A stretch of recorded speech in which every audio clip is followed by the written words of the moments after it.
Okay, we're still in our L9 Start document, and let's go up to the Layers panel, and let's make the coffee cup layer visible. And I'm going to zoom in to the top of the coffee cup. And with my black arrow selection tool, I'm going to click on the coffee inside the cup. I see right now that elliptical shape is filled with a solid color, but I'm going to go ahead and fill it with a gradient by moving over to the swatches panel. And first I'll make sure the fill indicator is to the front, which it is, and then I'm going to click on the background gradient that we made. So now the coffee inside the cup is filled with a linear gradient, but let's change that to a radial gradient. So we'll go over to the gradient panel and to where it says type, and we'll change it from linear to radial. Okay, now the gradient is radiating from the center of the shape that we have selected. And as we did before, we can change the way the gradient looks inside the shape by using the gradient tool. So I'm going to go get the gradient tool, and as I move back over toward the shape here, I see a dotted circle, and that indicates that we're using a radial gradient. And then as I move closer to the gradient bar here, I can see that we actually have a color stop at the beginning and end of the gradient bar. So we can change the colors right here without having to go back to the gradient panel. So I'm going to hover over the color stop on the far right of the gradient bar here and double click. And then we get that same panel that allows us to have access to the color and the swatches.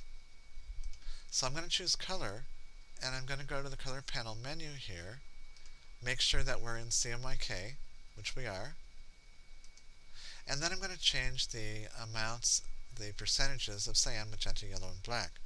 So I'm just going to type in 52, tab down, and type in 72, and then 100, and 51.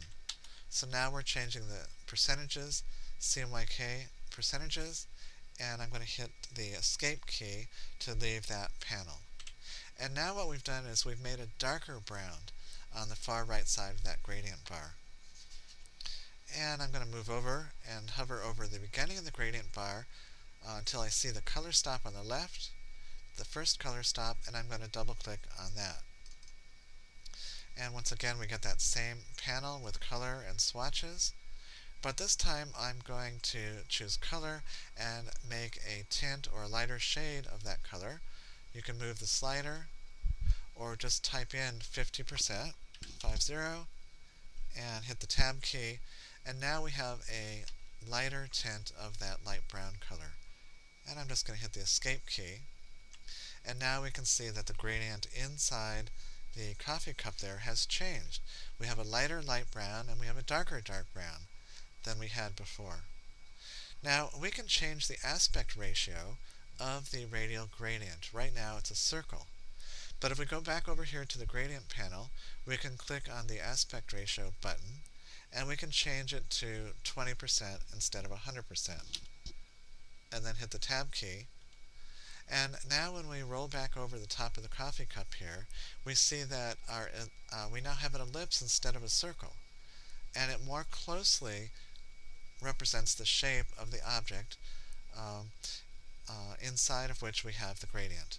So now we can modify it further, modify the aspect ratio further by using the gradient tool here. And at the top of the elliptical dotted line, we see a little black dot. If we click on that black dot and move it down, we can make the shape of the gradient conform to the height of the shape inside of which we have the gradient color. Now over here, if we roll over, we see on the left-hand side of our dotted line, we have another black dot, a smaller black dot on the far left, and we can click on that and move that to the left, and that changes the shape of the gradient inside our shape.